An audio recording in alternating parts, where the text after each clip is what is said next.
자, 오늘 읽었던 로마서 16장 1절에서 8절까지의 말씀을 통해서 무난하라 이러한 제목으로 은혜를 나누고자 합니다. 이제 다음 주면 공교롭게도 우리가 이웃 초청잔치가 셋째 주인데 다음 주 둘째 주에 이 대단원의 막이 로마서 강해의 대단원의 막이 내려지게 됩니다. 여러분들 참 고생 많으셨고요. 제가 보니까 설교를 다음 주까지 하면 로마서 강해가 딱 장수의 2배를 했더라고요. 16장인데 설교가 다음 주까지 하면 몇 편을 했냐면 32편을 하게 되더라고요. 그래서 어쨌든 이 로마서 말씀을 여러분들이 그동안 들었고 또 기록하고 또 기억하는 모든 말씀을 통해 깨달아진 말씀을 통해 정말 이 마지막 때에 이 로마서의 가치와 이 로마서의 메시지를 붙잡고 살아내는 이런 변화의 삶이 이루어지기를 예수님의 이름으로 축원해 드리겠습니다. 자, 오늘 제목이 무난하라입니다. 무난하라. 우리가 무난하면은 보통 인사 정도로 생각을 합니다. 근데 바울이 이 로마서라는 대단원의 편지를 막을 내리면서 16장 마지막 부분에 성도들을 일일이 기록하고 거명하면서 그들에게 서로 무난하라 라고 당부하는 내용으로 지금 끝을 맺고 있다라는 거예요. 여기 이 무난하라라는 이 단어가 이 16장에만 몇 번을 등장하냐면 무려 26번이나 등장을 하고 있습니다. 그리고 이 무난하라는 대상이 몇 명이냐면 무려 24명의 이름이 거론되면서 그들에게 구체적인 격려를 하고 또 그들을 추천하고 그들에게 인사하는 내용으로 기록이 되어 있다라는 거예요. 여러분, 이 내용을 보면서 바울의 전생애를 통틀어 보면 한마디로 이런 거예요. 바울 많이 변했다. 그게 뭐가 변했냐? 여러분, 바울은요, 다메섹 도상으로 가던 도중 부활의 예수님을 만나고 그가 예수가 바로 그토록 구약에서 기다려왔던 메시아임을 깨달았어요. 그리고 그 이후로부터 참 바울은 화끈한 사람입니다. 예수님이 메시아임을 알고 첫 마디가 뭐였어요? 내가 무엇을 하리까? 예수님, 제가 어떤 일을 해야 되겠습니까? 제 사명이 무엇입니까? 그러니까 사역을 어마어마하게 귀중하게 생각하는 사람임에 틀림이 없더라. 예수님 만나기 이전에도 예수를 믿는 추종자들을 체포하고 또 심지어는 사용을 시키기 위해 무두머리로서 여기저기를 다니는데 게을리했나요? 열심히 했나요? 모든 일에 이 바울은 열심으로 하는 사람이었어요. 아주 열정이 가득 넘치는 사람이었다라는 거예요. 그러니까 일에 대한 열정이 이렇게 넘치는 사람이었는데 바울이 참 많이 변했다라는 생각이 드는 것이 로마서 16장 이 로마서를 기록할 때 정도 되면 이 상황이 로마 감옥에 있을 때입니다. 감옥에 갇혀 있을 때입니다. 그런데 이때는 이미 바울이 나이도 많이 들었고 노쇠할 때였다라는 거예요. 그럼에도 불구하고 이 오랜 세월 복음 전도자로서의 삶을 살고 처음에는 사역을 앞세워서 살아가던 사람이 이제 이 마지막 로마서 16장에 보니까 누구를 거론하냐면 너희들은 땅 끝까지 가서 일을 해야 된다, 전도해야 된다, 여기에 초점을 맞추는 게 아니라 사람들을 거명하고 있다는 거예요. 복음의 그 마지막을 사람들을 하나하나씩 천거하고 문안하는 것으로 마무리하고 있다는 것입니다. 그러니까 일 중심의 삶에서 무엇으로 바뀐 거예요? 사람 중심의 사역으로 바뀌었다는 것을 우리가 알 수 있는 것입니다. 여러분, 사도행전을 보면 사도 바울이 사울이었을 때 사울은 사실은 히브리식 이름이고 바울은 헬라식 이름입니다. 어떤 목사님들은 사울이라는 뜻은 큰 자라는 뜻이고 바울이라는 이름의 뜻은 작은 자라는 뜻인데 그가 예수를 만나서 큰 자가 교만했던 자가 예수를 만나고 난 다음에 바울로 겸손한 자로 작은 자로 바뀌었다. 이렇게 설교를 하시는 것을 많이 듣는데 그거 아니에요. 그냥 히브리식으로 이름을 하면 사울이고 헬라식으로 이름을 부르면 바울인 거예요. 그 이상도 그 이하도 아니라는 거예요. 그럼 왜 초창기에는 사도행전을 기록할 때 왜 사울이라고 거론했다가 왜 어느 순간인가 바울로 바뀌었느냐? 이 편지를 받는 대상, 이 말씀을 전하는 대상이 바뀌었기 때문이라는 거예요. 사도행전의 초창기는 누구를 중심으로 선포하는 얘기예요? 유대인들을 중심으로 선포하는 얘기. 그리고 나서 드디어 이제 13장을 중심으로 해서 드디어 이 복음의 대상이 어디로 바뀌어집니까? 이방으로 바뀌어지잖아요. 그리고 나서 사도 바울에 대한 이야기로 이제 바뀌기 시작되는데, 그러면 이방인들이 대상이면 히브리어로 얘기해야 돼요? 헬라어로 얘기해야 돼요? 그때 당시에 모든 이방인들의 언어의 중심은 헬라어였기 때문에 헬라어로 해야 된다는 거예요. 그러니까 듣는 사람이 헬라 말로 들어야 되니까 이름도 무슨 식으로? 헬라식으로 바꾸었다라는 거예요.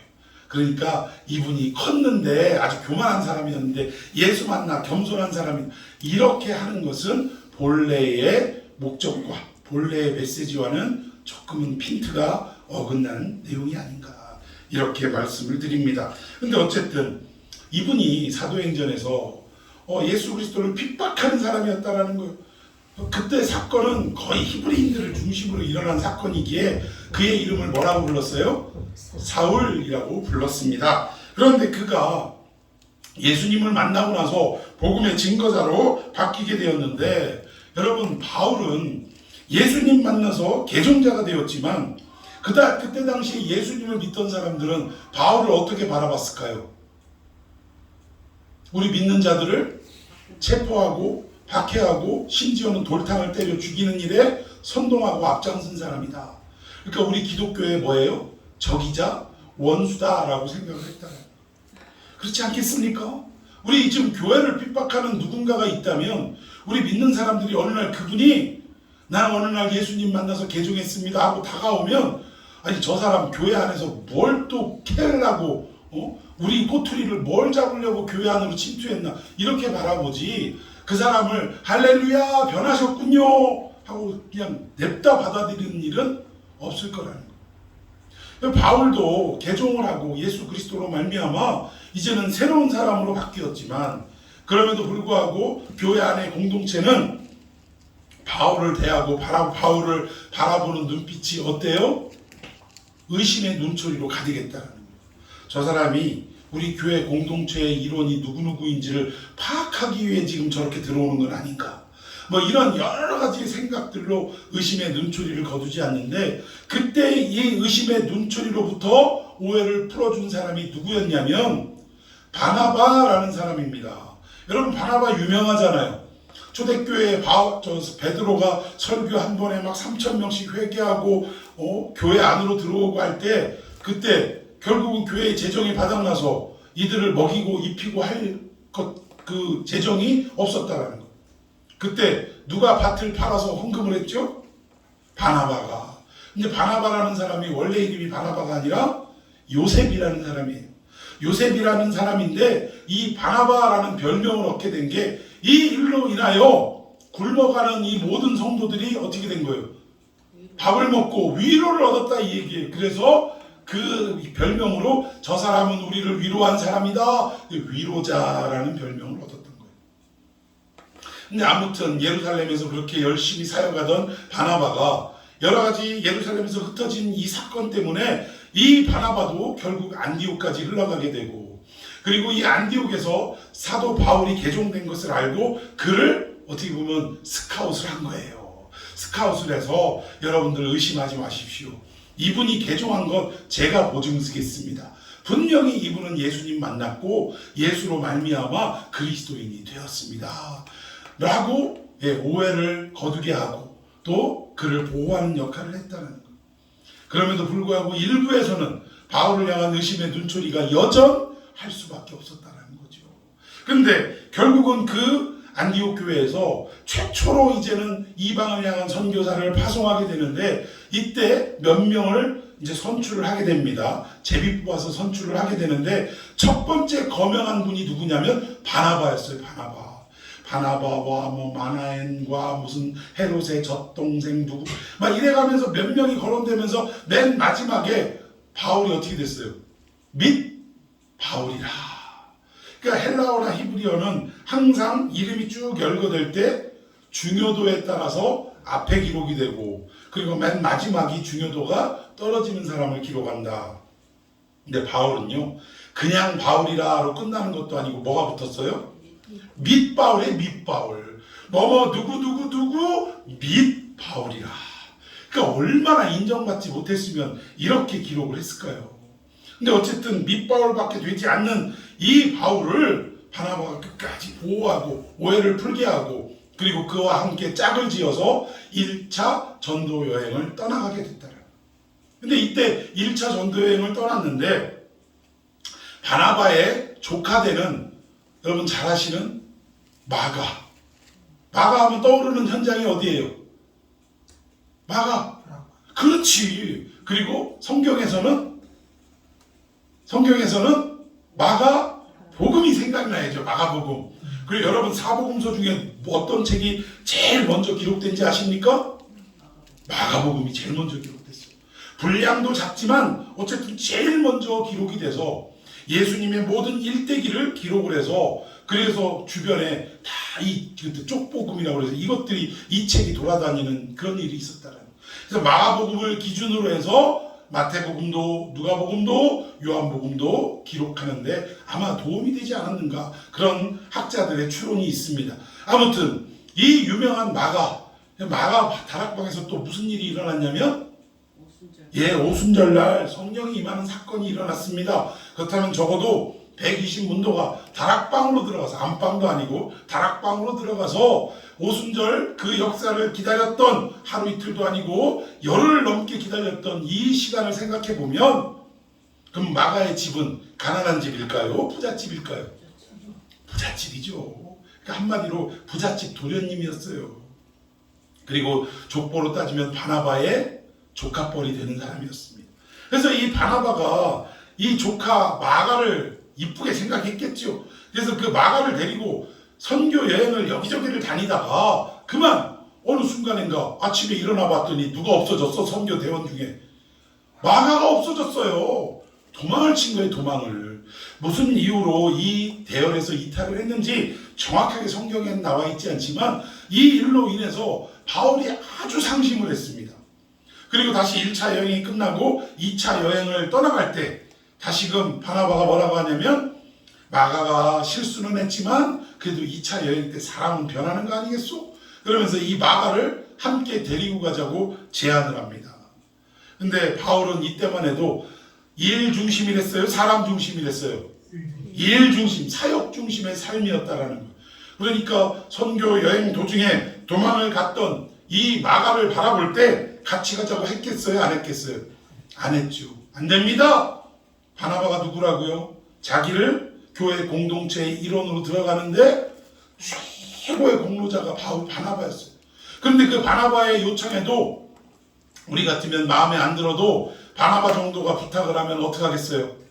예, 알겠습니다. 그렇게 하시죠. 뭐 우리 바나바 목사님이 말씀하시는데 뭐 그 정도 제가 못하겠습니까? 이러고 같이 갈 수도 있었을 텐데, 사람 중심이 아니던 바울은 일 중심이다 보니까 이런 사람과 같이 가면 우리의 사역에 문제가 생길 수밖에 없다, 이렇게 생각이 된 거죠. 그래가지고 바나바에게 안 됩니다.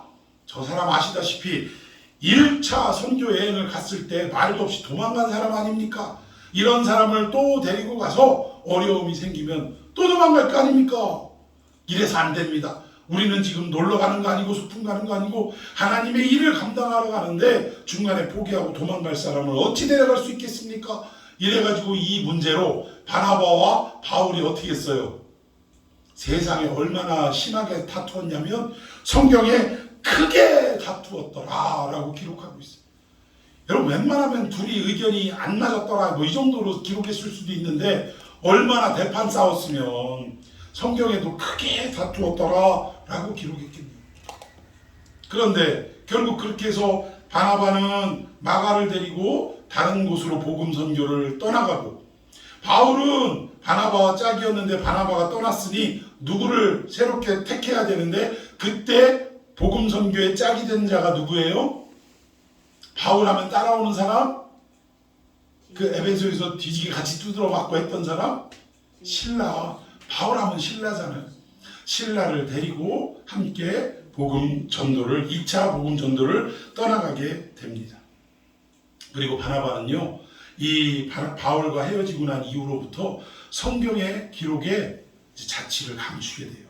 그 뒤로는 바나바의 선교 역사나 여정이나 이런 것들이 기록이 없습니다.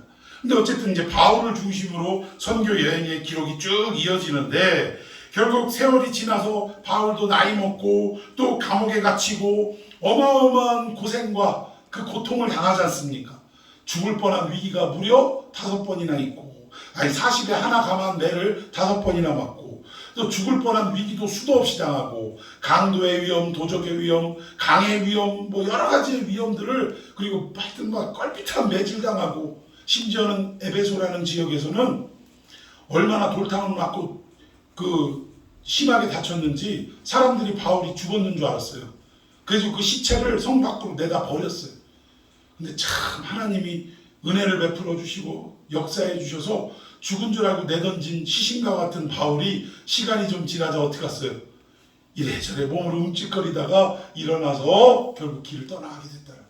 살려주신 거죠. 근데 어쨌든 이런 바울의 여정이 쭉 기록이 됩니다. 그리고 마침내 이 로마 감옥에 갇힌 채로 이제 최후를 맞이하게 되는데, 이 마지막으로 직감하고 자기의 믿음의 아들인 디모데에게 편지를 보내요. 그 편지의 이름이 뭐죠? 그렇죠. 디모데 전후서입니다.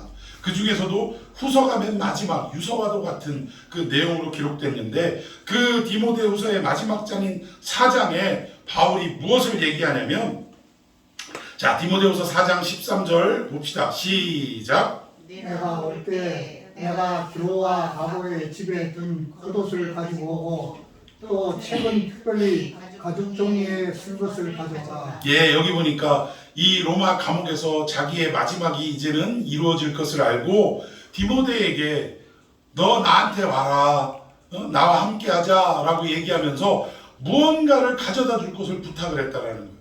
근데 첫 번째 부탁은 뭐예요? 겉옷을 가져오래요. 왜 겉옷을 가져오라 했냐면 계절이 뭐니까? 겨울이니까. 점점 추워지니까 이제는 뭘 덮고 뭐 또는 입을 이게 필요했다라는 거예요. 그래서 겉옷을 좀 가져다 달라. 그리고 겉옷과 함께 뭐를 가져다 달래요?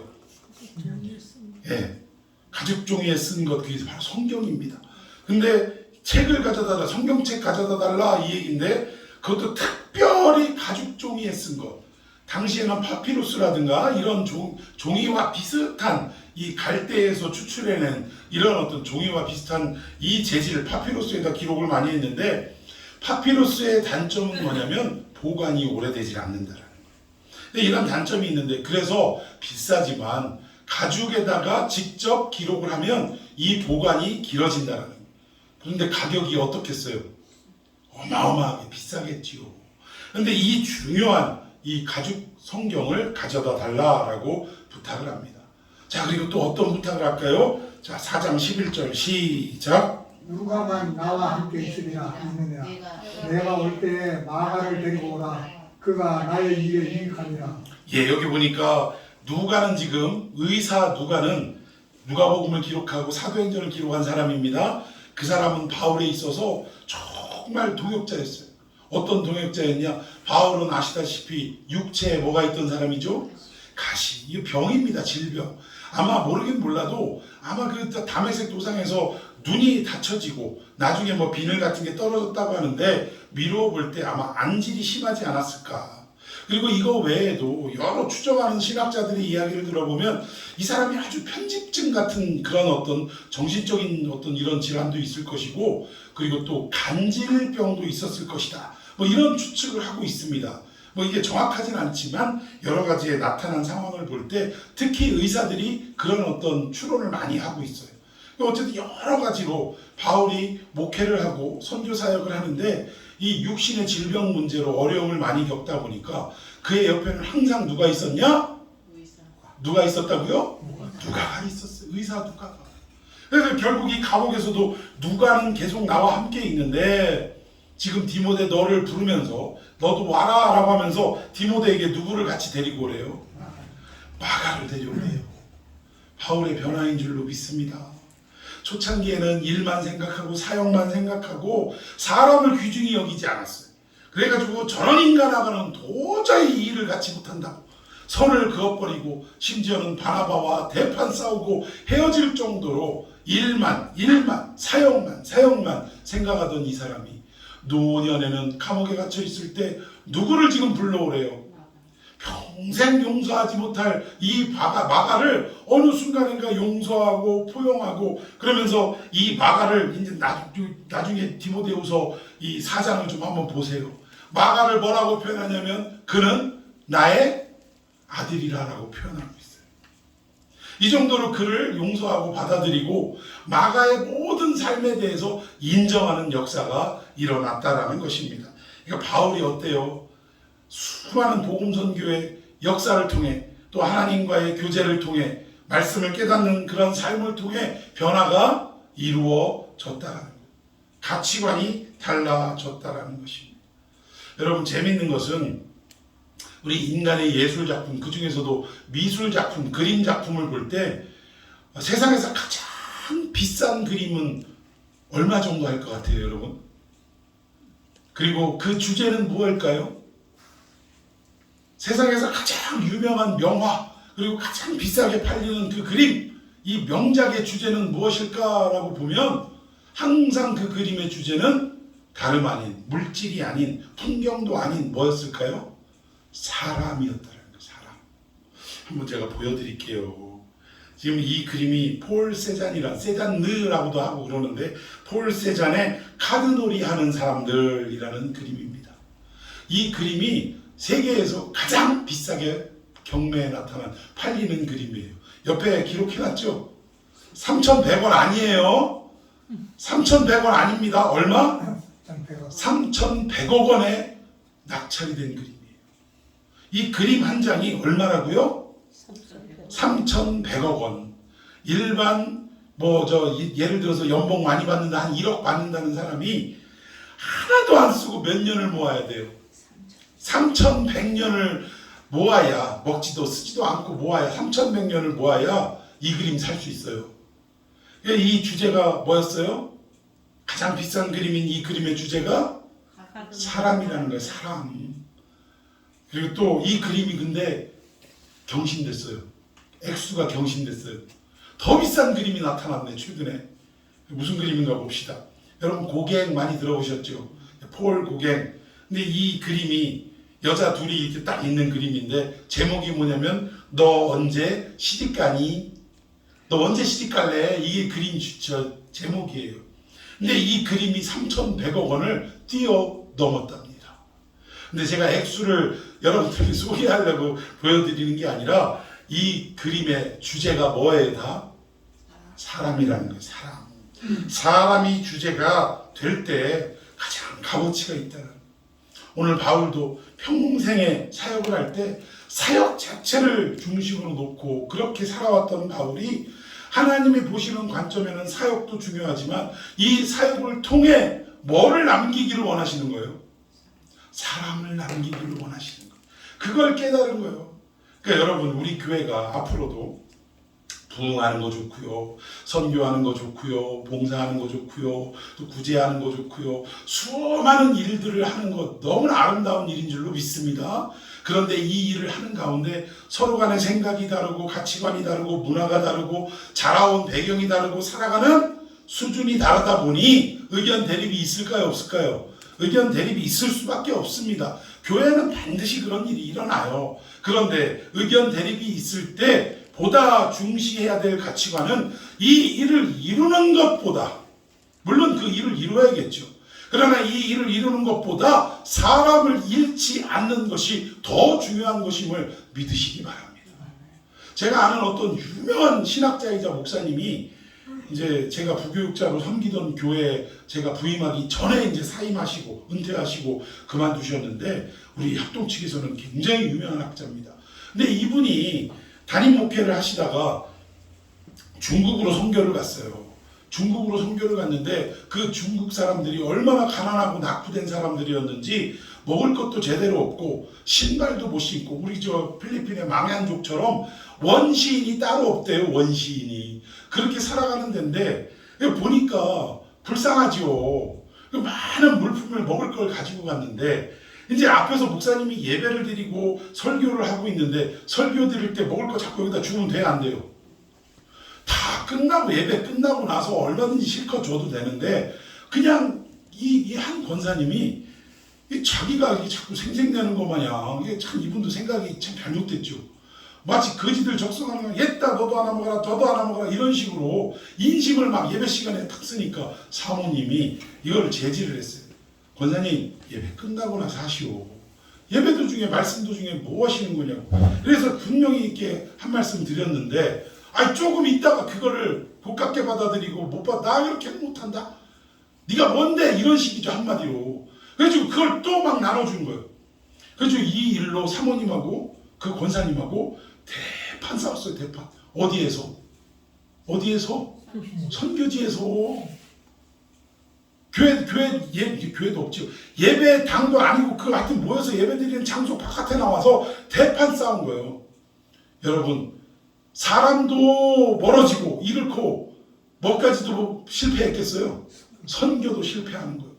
근데 이게 고국으로 돌아와서 교회로 돌아와서 목사님도 이 문제를 그냥 불러다가 선교의 어떤 목적과 의미를 잘 생각하고 다음부터는 예배 때는 이러지 맙시다라고 잘 알아듣게 얘기하면 되는데 이걸 또 사모한테 덤볐다고 7일을 해버렸어요. 7일을 당회를 거쳐서. 그러니까 또 그 권사님의 남편의 장로님이신데 이 장로도 또 무슨 장로냐면 이게 뭐 수석 장로를 수석 장로 이런 얘기는 교회 안에서 없애야 돼요. 선임이면 선임. 먼저 임명받은 장로. 얼마나 좋아요. 선임 장로. 수석은 무슨 놈의 수석이요. 아니, 주 안에서 수석이 어디 있어요. 그리고 12제자 중에 우리는 베드로를 자꾸 무슨 제자라고 그래요? 수제자라 수제자. 뭔 놈의 수제자요. 배신을 밥 먹듯이 하는 사람이 뭔 수제자. 그냥 선임 제자예요. 선임 제자. 믿습니까? 예, 교회 안에서도 우리는 나중에 장로님이 여러 되더라도 선임 장로님이시지 수석 장로님은 없다 이거예요. 목사들 부목사들 중에서도 수석 부목사 그냥 선임 부목사님 뭐 이렇게 하면 되잖아요. 어쨌든 자 그런 상황이었는데 결국은 이 치리 문제로 장로님이 열받아가지고 교회를 안 나간다고 이래가지고 시위를 벌였어요. 나 안 나간다고. 목사님이 우리 집에 와서 사과하기 전에는 나 그 교회 안 나간다고. 근데 이러다가 결국 그 목사님 은퇴하시고 나가고 은퇴하시니까 그제서야 교회 들어와서 또 교회 헤게모니를 주려고 주도권을 주려고 그러고 하시더라고요. 이런 일이 있었어요. 근데 여러분 사역은 중요하지만 반드시 우리가 이뤄내야 하는 일이지만 사역을 이뤄내는 과정에서 뭐가 더 중요하다? 사람이 더 중요하더라. 서로 의견 대립이 있을 때 또 양보하고 포용하고 일이 다소 좀 늦어지더라도 또 그렇게 해서 서로 간에 함께 이루고 함께 걸어가는 것 이것이 더 중요한 줄로 믿으시기를 바랍니다. 일일이 저 사람들 어떻게 의견을 다 수렴해가면서 일을 합니까? 이러면서 무시해버리고 상처 주고 이렇게 하고 일을 해봐야 그 일은 하나님이 기뻐하시지도 않는다라는 거예요. 일은 이루어졌지만 하나님의 자녀 중인 몇 사람들이 어떻게 된 거예요? 낙심하고 상처 입은 거예요. 시험 든 거예요. 하나님은 그것을 결코 원하시지 않는다라는 것입니다. 사도 바울도 초창기에는 이렇게 일 중심이었지만 그가 점점 나이 들고 또 여러 가지 복음의 세계를 깨닫고 나서는 일 중심이 아니라 누구 중심? 사람 중심으로 모든 선교와 목회의 패턴이 바뀌게 되었다라는 것입니다. 그리고 나서 오늘 이 로마서 16장 마지막 절도 결국은 누구를 거론하는 거예요? 사람들을, 동역자들을 거론하고 그들에게 뭘 하더라? 문안을 하는 것으로 마무리를 하고 있다는 것입니다. 자, 이 문안, 인사하는 건데 이게 시대와 배경에 따라서 이 인사의 내용이 달라집니다. 옛날에 우리나라 못 먹을 때, 보릿고개 있을 때 그때는 인사가 뭐였어요? 식사하셨냐요? 밥 먹었냐가 인사요. 왜? 밥을 못 먹는 일이 허다했기 때문에. 식사하셨습니까? 식사했어요. 이게 인사였다는 거예요. 그리고 전쟁통 겪을 때는 멀쩡히 살아있던 사람도 총에 맞아 죽고 포탄에 맞아 죽고 막 이러다 보니까 결국 밤새 안녕이라고 그 다음부터는 뭐라고 인사가 유행이 됐죠? 만나면 감사드리겠습니다. 예, 별거 없으십니까? 내지는 안녕하십니까? 밤새 안녕했냐 이거요. 안 죽고 살아남았냐? 이게 인사가 될 때가 있었다라는 것입니다. 그리고 서양으로 넘어가면 우리나라도 이제 서양 문화가 자꾸 들어와서 뭐 긍정적인 측면도 있겠지만 의외로 부정적인 측면도 있는데, 자, 서양 사람들은 만나면 어떡합니까? 허그를 하잖아, 허그. 그래서 우리도 교회 안에서 이 인사할 때 좀 친하고 이러신 분들은 허그하는 경향이 많이 있더라고요. 뭐 이게 성적으로 이렇게 그 남녀가 아니라면 얼마든지 남자끼리 여자끼리는 교회 안, 왜냐하면 미리 조심해야 돼. 미리 조심해야 돼. 아예 문제가 될 일은 만들지 말아야 돼요. 그래서 원칙은 뭐 우리 주 안에서 형제 자매이기에 서로 허구하는 거 괜찮습니다만, 그러나 문제가 일어날 소지가 조금이라도 여지를 주지 않기 위해서 남자는 남자끼리 여자는 여자끼리 얼마든지 허구로 인사할 수 있다라는 거예요. 뭐 교회 안에서 또 그렇게 하고도 있고, 그리고 또 하나 이게 또 뭐가 있어요? 우리 저 주로 만나면 지금 한국 문화가 그렇게 됐잖아요. 서로 만나면 손을 내밀어 악수를 하게 됩니다. 이 악수가 어떻게 나타난 줄 아세요? 서로가 서로를 하여튼 무기를 들고 찔러 죽이고 막 이러 해야 할 때 손을 내민다는 건 뭐예요? 손을 악수할 때 왼손 내밀어요, 오른손 내밀어요? 오른손. 무기를 잡을 때 왼손 잡아요, 오른손 잡아요? 왼손 잡아요, 왼손 잡지만 보통은 오른손에 무기를 잡아요. 그러면 무기가 없이 손을 내민다는 건 나는 너를 해칠 의도가 없다, 그 얘기예요. 이래서 악수라는 문화가 생기기 시작한 거예요. 난 너하고 싸우고 싶지 않다. 나는 너를 해치고 싶지 않다. 이런 의미로 손을 딱 내미는 겁니다. 나는 빈손입니다. 무기가 없습니다. 이래가지고 서로 저쪽에서도 나도 빈손입니다. 해가지고 우리 화합합시다. 이런 의미가 악수였다라는 거예요. 근데 요즘은 어때요? 서양이고 동양이고 우리나라고 만나면 그냥 악수하는 거, 이게 인사가 돼버린 거예요. 그러니까 이런 어떤 이게 모습으로 바뀌었다라는 거예요. 근데 우리 정말 천국 백성들은, 그리고 과거에 유대인들은 만나면 뭐라고 인사했죠? 뭐라고 인사했어요? 샬롬, 샬롬, 샬롬이라고 인사했죠. 샬롬이라는 것은 평안하십니까? 이 말인데, 평안을 빌어주는 그 복된 인사입니다. 근데 이것이 단순히 너 마음 편하고 근심 걱정 없냐 이 뜻이 아니라, 우리 인간이 평안을 언제 잃어버렸습니까? 에덴 동산에서 하나님과 약속을 어기고 범죄한 순간부터 우리 마음에 평안이 없어지고 뭐가 들어왔어요? 두려움이 들어왔어요. 공포가 들어온 거예요. 그 이후로 이 두려움과 공포 때문에 서로 어떻게 한 거예요? 전쟁이 그침이 없고 다툼이 그침이 없고, 그리고 모든 인생을 하나님이 책임져 주실 때는 먹고 사는 문제 때문에 염려하고 걱정하고 근심할 일이 없는데, 하나님과 단절이 되고 난 이후로부터는 내 먹고 살아야 할 문제를 누가 책임져야 돼요? 내가 책임져야 돼요. 그러니까 항상 오늘 먹을 것이 있음에도 불구하고 언제 먹을 것까지 챙겨둬야 돼요. 내일 먹을 것까지 챙겨둬야 되는 거예요. 그러니까 내일 먹을 거는 생기냐고 안 생기지. 그러니까 어떻게 해야 돼요? 옆 사람이 오늘 먹을 것을 내가 빼앗아서 내일 먹을 것으로 비축하는 거예요. 여러분, 이것이 전쟁이고 다툼입니다. 다른 거 없어요. 러시아와 우크라이나의 전쟁을 우리가 파악을 해보면 이것도 복음으로 파악을 해야 돼요. 여러분, 우크라이나와 이 러시아의 전쟁이, 사실은 이 러시아는 연방으로 나뉘어진 것이 뭐 불과 몇십 년 안 됩니다. 원래는 무슨 나라였죠? 이름이 소련이었죠. 소비에트 아닙니까? 소련이었고 한 나라였어요. 근데 경제적인 문제로 서로 나뉘어진 거예요. 그런데 이 유럽의 관문이 되는 우크라이나가 소련이었을 때는 자기들의 소유였는데, 이 우크라이나가 나누어지면서 유럽의 관문을 열고 러시아의 소유가 아닌, 그러니까 러시아가 언제든지 저들과 함께 손을 잡고 이런 상황이 아니라 유럽과 손을 잡고 러시아를 결국 그들과 한통속이 되면, 우크라이나가 무너지면 결국 우크라이나를 통해서 어디로 바로 직진해 들어올 수 있냐? 러시아의 수도 모스크바로 바로 들어올 수 있어요. 그러니까 우크라이나를 놓치면 사실은 누구 목줄이 붙잡히는 거예요? 러시아의 목줄이 붙잡히는 거예요. 그러니까 우크라이나는 이 옛날 그 소련의 어떤 의미로 볼 때 결국은 놓칠 수 없는 그러한 나라가 우크라이나. 이거 놓치면 내가 죽는다라는 생각입니다.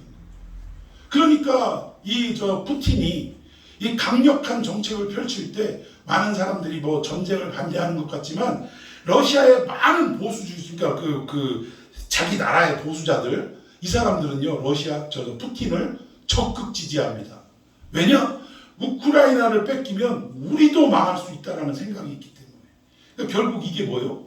인간의 욕심 때문에, 탐욕 때문에 이 전쟁이 이렇게 지금 이루어지고 있는 것입니다. 근데 아무튼 평안을 잃어버리게 된 우리 인간에게 예수 그리스도를 통해 다시금 어떻게 무엇을 얻을 길이 열린 거예요? 평안을 얻을 길이 열린 거예요. 하나님과의 관계가 단절되어 있었는데 이것이 예수님이 십자가의 죽으심으로 말미암아 휘장이 찢어지고 담대히 하나님이 계신 그 지성소 안으로 들어갈 담력을 우리가 얻게 되었다라는 것입니다. 그래서 이제는 하나님과 만나 교제하게 되고 하나님과 만남이 이루어질 때 우리 안에 뭐가 다시금 회복이 되는 거예요? 평안이, 샬롬이 회복이 되는 거예요. 예수님이 그래서 부활하셔서 공포에 떨고 있는 제자들 그 숨어있는 집에 창문으로도 문으로도 들어가시지 않고 그냥 스르륵 나타나셨어요. 변화된 변화체죠. 이거 부활의 변화체죠. 그러니까 시간과 공간을 초월한 그 모습으로 스르륵 나타나셔서 그들에게 빌어주신 말씀이 두 말씀입니다. 첫 번째는 뭐예요? 성령을 받으라. 그리고 두 번째, 너희에게 평강이 있을지어다. 잃어버렸던, 단절되었던 하나님과의 평안이 이제는 예수 그리스도의 부활로 말미암아 어떻게 되는 거예요? 회복이 된다 이거. 그걸 말씀하시는 거예요. 근데 하나님과의 관계가 깨어지면서 결국 하나님과의 평화도 우리가 깨어지고 인간 사이의 평화도 깨어졌다는 거예요. 그래서 이 평화가 다시금 회복되기를 바라는 마음으로 유대인들은 항상 뭐라고 인사했다고요? 샬롬, 평안을 회복하라고. 평안하십니까? 평안 회복했습니까? 그 뜻이죠. 자, 이렇게 인사를 했다라는 것입니다. 바울이 여기에서 문안하라 라고 지금 당부하고 있는데 여기 문안에는 적어도 세 가지의 메시지가 담겨 있는 거예요. 하나는 기쁨, 그리고 행복, 그리고 마지막으로 평안입니다. 이 세 가지가 사람들이 없을 때 울고 또는 있을 때 웃고, 그렇지 않아요? 기쁨이 없으면 울게 되고, 기쁨이 회복되면 웃게 되고, 행복하지 않으면 불행하면 울게 되고, 행복하면 웃게 되고, 또 마음의 평화를 잃어버리면 울게 되고, 마음의 평화가 넘치게 되면 그냥 막 괜히 웃는 거예요. 괜히. 인간이 이 세 가지 때문에 울고 웃는 삶을 살아간다는 것입니다. 근데 이 세 가지의 모든 역사가 결국은 인간적으로 인사하는 것으로 그치는 것이 아니라 복음을 통해 우리의 삶에 전반적으로 흘러가 회복되는 역사가 일어나야 한다. 이것이 바울이 오늘 우리에게 주는 메시지라는 거예요. 자, 우리 본문 봅시다. 1절 시작. 내가 너의 일꾼으로 있는 우리 자매 베베를 너희에게 추천하노라. 예, 첫 번째로 추천하는 자매가 있어요. 여성분이 있네요. 그분의 이름이 베베입니다. 이 베베라는 말은 원래 헬라어로 발음을 하면 포이베인데 이 포이베를 한자로 어떻게 설명을 할까라고 하다가 그냥 베베 이렇게 하는 거예요. 베베. 그래서 이 뜻이 뭐예요? 빛나는 존재, 빛나는 존재라는 거예요. 그 이름처럼 그는 그리스도의 복음이 선포되고 퍼져가는데 어떤 존재였어요? 빛나는 존재가 된 줄로 믿습니다. 그리고 이 베베를 우리 자매라고 지금 소개하고 있다는 거예요. 그냥 자매도 아니고 우리 자매 베베를 너희에게 추천한다 라고 이야기를 하고 있습니다. 자, 겐그리아 지역 어딘가 바로 보니까 고린도하고 붙어있는 지역이에요. 잘 보이세요? 이게 무용지물이 돼버렸어요. 이게 텔레비전으로 쏘니까 반사가 돼서 안 보여요. 이게. 근데 어쨌든 여러분들 겐그리아는 바로 고린도 교회와 가까이 있는 곳을 말합니다. 거의 고린도 교회라고 얘기해도 과언이 아니라는 거예요. 자, 그런데 바울은 이 베베의 사역을 어떤 것으로 기억하고 있나? 2절 봅시다. 시작. 너희는 주 안에서 성도들의 합당한 예절로 그를 영접하고 무엇이든지 그에게 소용되는 말을 도와줄지니 이는 그가 여러 사람과 나의 보호자가 되었습니다. 아멘. 여기 보니까 그 베베를 모든 성도들이 예절을 다해서 그를 대우해라, 영접해라 라고 하면서 그 이유가 뭐예요? 그가 여러 사람과 나의 뭐가 됐대요? 보호자가 되었다라고 베베를 평가하고 있습니다. 여러분, 바울은 아시다시피 이것저것을 돌아다니면서 수없는 아픔과 고통과 괴로움을 당한 사람이에요. 어려움을 당한 사람이었어요. 그런데 그때마다 바울에게 있어서 보호자와 같은 역할을 한 사람이 지금 누구라고 합니까? 베베라고 하는 거예요. 여러분, 이 베베라는 여자는 장사하는 사람입니다. 장사꾼이에요. 사업가예요, 사업가. 여자의 신분임에도 그 당시에 사업을 했던 사람이에요. 그럼 사업을 해갖고 이윤을 쫓아서 여기저기를 다니던 사람이었는데 결국 이 베베가 누구를 만났냐? 복음 증거자인 바울을 만나게 됐다는 거예요. 복음을 듣고 이 사람이 개종을 하게 된 거예요. 그래서 그동안에는 자기의 미래와 자기의 가족과 자기의 꿈을 위해서 돈을 버는 일에 매진을 했다면 이제는 버는 모든 재물을 무엇을 위해 사용한 사람이에요? 바울의 선교 모든 사역을 위해 아낌없이 뒷받침한 사람이 바로 베베인 줄로 믿습니다. 여러분, 바라옵기는 저는 우리 교회의 모든 성도들이 베베와 같은 축복을 받고 하나님의 일에 아낌없이 사용하는 이 시대의 귀한 자매들, 형제들이 되기를 축원해 드리겠습니다. 재정적으로 돈 잘 버니까 바울이 사역하는데 얼마나 그때 돈이 많이 들었겠어요. 이 나라 저 나라를 다니고 먹고 자야 되고 또 어려운 교회에는 헌금을 갖다가 지원해 줘야 되고 이 모든 일이 결국은 후원이 없으면 안 된다는 거예요. 이 역할을 베베가 같이 했다는 거예요. 여러분, 이 여인은 한마디로 돈을 잘 쓴 사람이에요. 잘 쓴 사람. 많은 사람들이 부자다라고 얘기하는데 돈을 많이 버는 사람을 부자라고 말하는 경우가 너무나 많아요.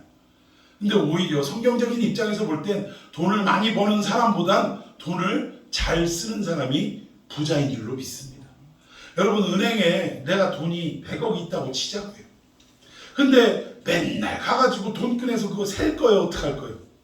그냥 관념적으로 통장 보면서 나한테는 얼마가 있어? 100억이 있다. 뭐 이걸로 끝나는 거예요. 근데 그 100억은 사실은 누가 쓰고 있어요? 은행이 쓰는 거예요. 이 사람 저 사람한테 대출해주고 그 돈벌이는 누가 하는 거예요? 은행이 하는 거예요. 그럼 결국은 내 돈이라고 이게 어떤 소유적으로는 내 소유이지만 사실 그 돈을 마음껏 누리고 쓰고 돈 버는 사람은 누구요? 은행이에요, 은행. 그럼 누구 거요? 은행 거예요, 은행 거. 근데 뭔 부자래.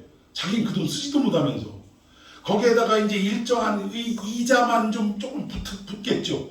100억에 대한 이자만 조금 더 붙고 그것도 꺼내서 쓰지도 못하고 숫자만 보고 있는 사람은 그냥 관념적으로만 내가 100억 있는 거예요. 정작 부자는 은행인 거예요. 그 돈을 활용해 갖고 돈 벌고 뭐 이렇게 하니까. 근데 여러분, 이것처럼 부자는요, 돈 많이 있는 사람이 부자가 아니라 그 돈을 어떻게 활용하고 어떻게 사용하느냐가 진짜 부자인 줄로 믿습니다. 여러분, 어느 순간인가 내 통장에 돈이 잔뜩 있는데 그 부자의 비유처럼 어느 날 하나님께서 네 영혼을 걷어가시면 네 창고에 가득 쌓이는 이것이 누구의 것이 되겠느냐. 많은 사람들이 뭐 자식이라도 물려주고 자식이라도 행복하면 됐지요 라고 생각하는데, 제가 요번 그 추수감사주일 때 이웃 초청잔치 때 한 5분 10분 설교를 준비하다가 뭘 준비했냐면 삶의 이력서라는 제목으로 준비했어요. 우리가 이 땅에 살아갈 때, 우리가 어디 직장에 들어갈 때도 뭐를 써야 돼요? 이 이력이라는 건 뭐예요? 내가 그동안 어떻게 살아왔고 무엇을 경험했는지를 기록한 내용이 이력서입니다. 근데 내가 하늘나라에 들어갈 때 하나님 앞에 내 삶의 이력서를 드리는데 마치 입산이라는 그 사사와 같이, 그 사사니까 이스라엘 통치자 아니에요. 그의 삶을 보면 짤막하게 몇 줄 딱 나와 있어요.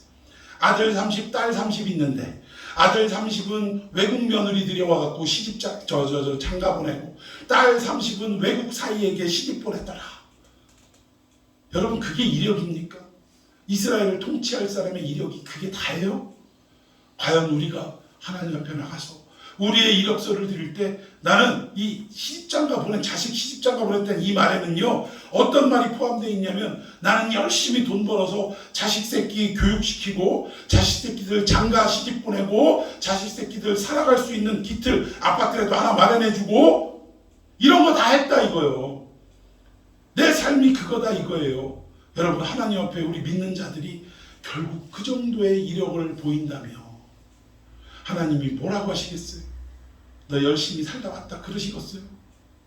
비록 내가 가진 거 없고 여러 가지로 어렵고 힘든 삶을 살았지만 그럼에도 불구하고 내 이력서에 나는 어느 교회를 출석하며 어떤 목사님과 함께 또 어떤 형제 자매들과 함께 선교를 하고 또 어려운 가운데에서도 오히려 이 전도를 위해 섬김을 위해 구제를 위해 파출부에도 가서 하고 식당에 그릇이라도 닦고 이래가면서 그 어렵게 돈을 모아가지고 이 생명을 살리는 일에 내가 동참하고 그리고 그 행하는 모든 행사마다 같이 기도하는 마음으로 뛰어다니면서 가난하고 어렵고 누군가를 돌봐야 될 그 영혼의 손을 붙잡아주는 일을 했다.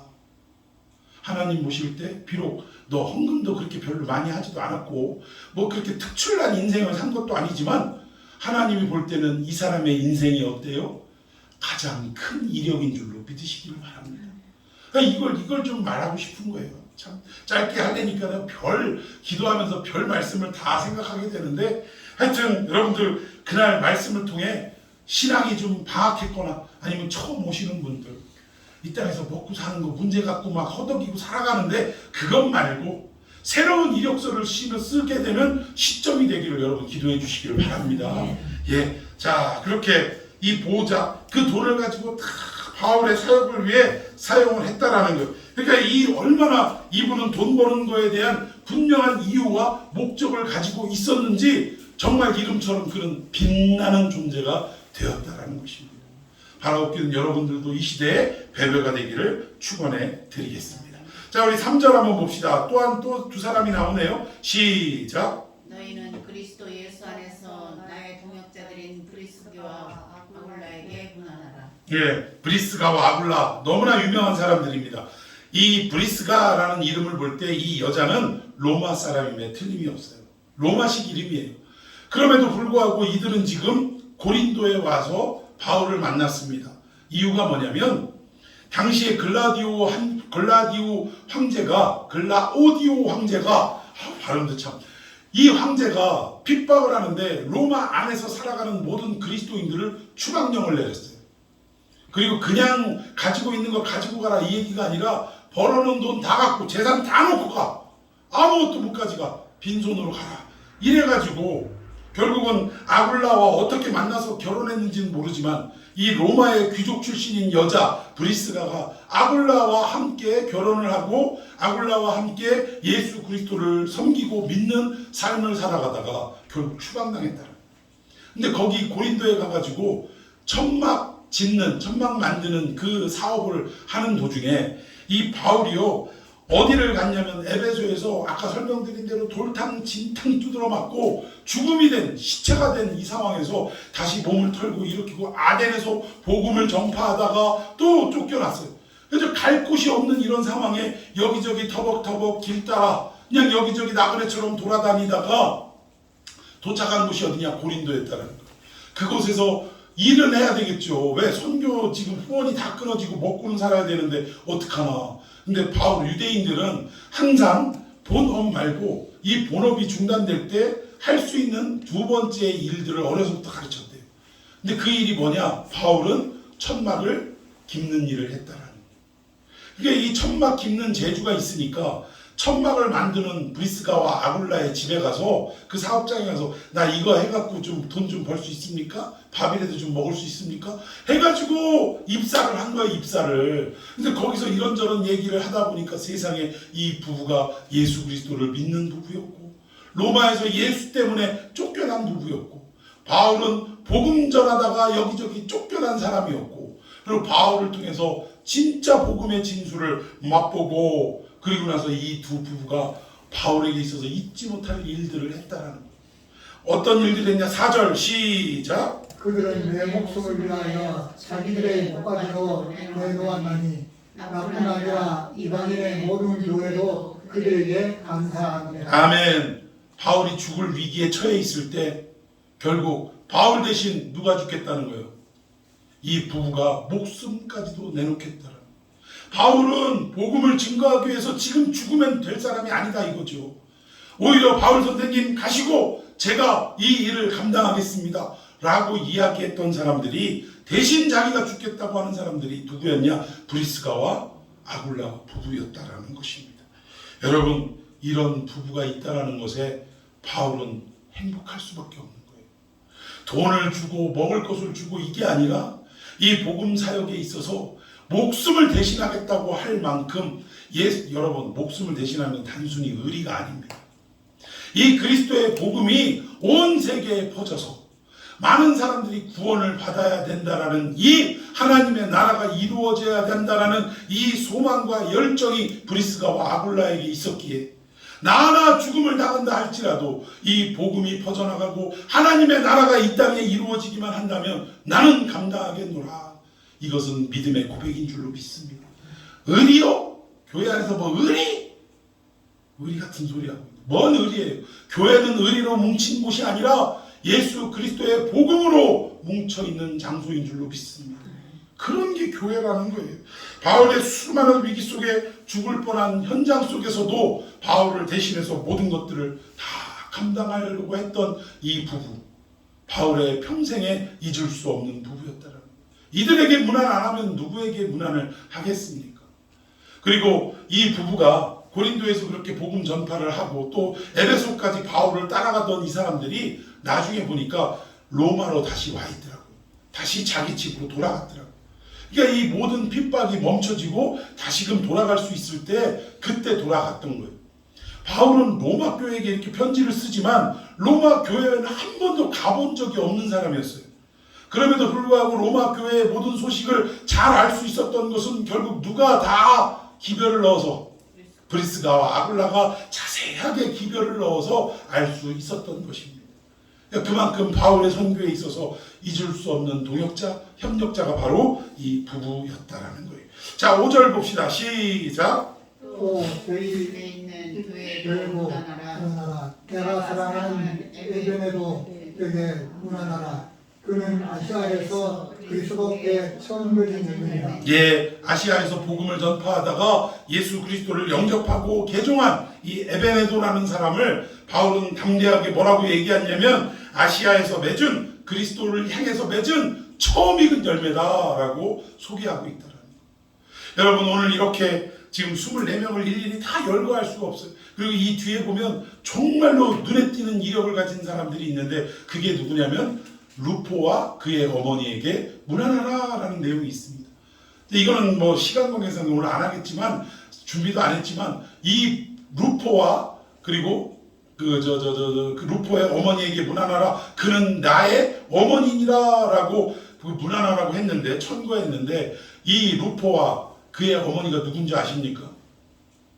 십자가지. 그렇죠. 구레네 시몬. 억지로 십자가 지고 올라갔던 구레네 시몬. 예수님이 못 버티고 쓰러지고 하니까 그때 방치만 해도 뭐라고 하죠? 이거 저 끄집어 가는 거 뭐라고 그래? 군대로 막 끌고 가는 거 뭐라고 하죠? 징집권이 있었어요, 로마에서는. 그래가지고 그걸 10km인가 얼마까지는 어떤 이유를 막론하고 이 로마 군인이 그냥 아무 사람이나 붙잡아서 쓸 수 있는 권리가 있었다. 근데 뭐 구레네라는 저 아프리카 북부에 있던 이 지역에서 6월절이라는 행사 때문에 구경 왔다가 뭐 제사를 드리러 왔는지 구경 왔는지 모르지만 왔다가 사람들이 시끌벅적해가지고 구경 갔다가 재수없게 로마 병정에게 붙들려서 그 무거운 십자가 들고 골고다까지 올라간 사람이 누구예요? 구레네 시몬이었더라. 근데 그 뒤에 그의 일생에 대해서는 기록이 없는데 어디서 나타나냐? 로마서 16장 마지막 부분에 나타나는 거예요. 미루어 볼 때 시몬은 이 사형수인 예수님의 형틀을 대신 짊어질 때 재수가 옴붙었다고 하고 올라갔을지 몰라요.